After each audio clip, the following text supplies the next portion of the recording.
उसमें बाबूजी आईसीयू में मतलब ये ऊपर गैस से धुआं से उड़ी थी स्टोर में से। उसमें ये गैस सिलेंडर था और गैस सिलेंडर से लगकर उसमें बेते हुए कागज फादे गैस सिलेंडर में लग के एकदम सब फिर वहाँ वो हो गई थी। हम करें धुआं कैसे है रही है। तो आने के बाद में जब तक बक से हो गई फिर ज़्यादा आने लग गई।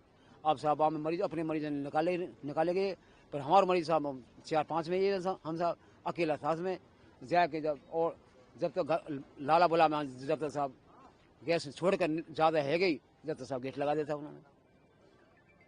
तो किसकी मौत हुई है आपकी? अब मौत हुई साहब कुसमा की है, मेरी घरवाली की मैसेज की है। उसी समय मौके पे हो गई थी या बाद में ये साहब कि उसमें भीतर नाम और बता दीजिए। कुसमा आपका नाम? पूरन सिंह साहब। नहीं, मैं ऊपर नहीं था, मैं नीचे था, मैं खाना खाने आया था।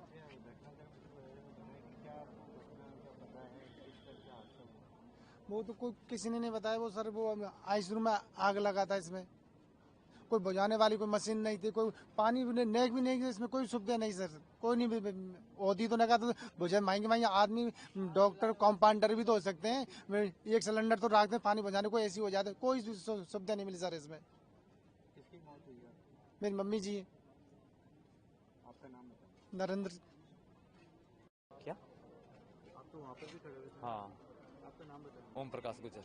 ओम प्रकाश जी, किस तरह की ये घटना हुई थी? आप साथ में मौजूद थे और कौन आपका परिजन था?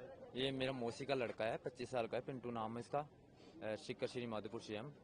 जैसे मानो कि 11:20 पर ये धुआं निकला था ना, तो हमने डॉक्टरों को पहले ही बोल दिया था कि थोड़ा धुआं निकल रहा है तो पेशेंट को दिक्कत हो सकती है।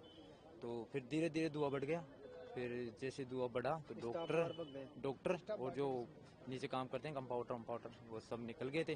फिर अचानक से इतनी धुआं होगी कि पेशेंट को निकाल नहीं सकते, क्योंकि फिर भी 4-5 पेशेंटों को निकाले और करीबन 6 पेशेंट अंदर रह गए। तो 1.5 घंटे से हमारा नहीं, हमारे तो ऐसे भी थी कि बेड नंबर 3 पे था, 1 2 3 4 ये इधर के बेड के ना सब खत्म हो गए। ऐसी दिक्कत है। कौन था आपका परिजन? भाई है, मौसी का लड़का है। अगर कोई ज़्यादा ठीक था, वो छुट्टी देने वाले थे, 1-2 रोज में ठीक हो गया था। अब ये घटना घट गई लास्ट में। आपका नाम? ओम प्रकाश गुजर। ये नाम बताइए। सर मेरा नाम जोगिंदर सिंह है सर। जोगिंदर जी, किस तरह से हादसा हुआ और आपके कौन परिजन में आता है? सर मेरी मम्मी थी सर आईसीयू 201 में सर, बेड नंबर 2।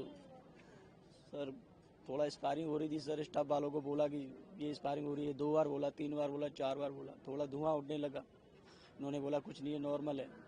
जब फिर ज़्यादा धुआं उठने लगा तो स्टाफ भाग गया यहाँ से, ये भाग गए, कोई नहीं। फिर धीरे धीरे और ज़्यादा बढ़ने लगा सर, सब भाग गए सर, कोई नहीं बचा। इतना धुआं बचा सर, जिसको निकालना था वो निकाल गया। और सर इतना धुआं कि आम आदमी भी नहीं घुस पा रहा था सर, जिन्होंने निकाल, कोई नहीं, आम आदमी सर जा ही नहीं सकता था अंदर। तो सर मैंने पुलिस वालों को बोला मुझे जाने दो, मेरी माँ फंसी पड़ी है अंदर। उन्होंने बोला कि नहीं हमने सबको निकाल लिया, और सब नहीं निकाला था। 3 जने अंदर रह गए थे सर, एक मेरी माँ, एक मेरे भाई का। इन्होंने मुझे साथ दिया, मेरे भाई को लेके गया, उन्होंने खुद ने निकाला, कोई पुलिस वाला, कोई स्टाफ नहीं, कोई किसी ने नहीं निकाला सर। इन्होंने निकाला, मेरे भाई ने निकाला। मेरा भाई की तबीयत भी बेकार हो गई है, वो अंदर भर्ती पड़ा हुआ है वो भी सर। आपका नाम? मेरा नाम जोगिंदर सिंह सर। क्या नाम है आपका? गांव मेरा रायसर जमा रामगढ़ के आगे। रंजीत सिंह मेरा नाम है। मेरा भाई था जिसका नाम दिलीप था। किस तरह से हादसा हुआ? आप मौजूद थे? वहाँ पे मैं नहीं था। आज मैं शाम को 2-3 दिन यहीं पे था। मैं परेशान हो गया। मैं मम्मी तू वो 1-2 दिन में छुट्टी मिलने वाली थी। मैं कि तू 1-2 दिन में छुट्टी मिलती है, मगर जाके आता हूँ। मैं सिरसी बिंदाई का रहता हूँ मैं। वहाँ से अभी मेरे पास फ़ोन आया 12:30 बजे। वहाँ से मैं बग के आया। बग के आने के बाद में ऊपर में किसी को जाने नहीं दिए, और फिर यहाँ पे नीचे आके देखा तो बोला कि ठीक है। अंदर जाके देखा तो मैं खुद जाके देखा तो ख़त्म हो चुका।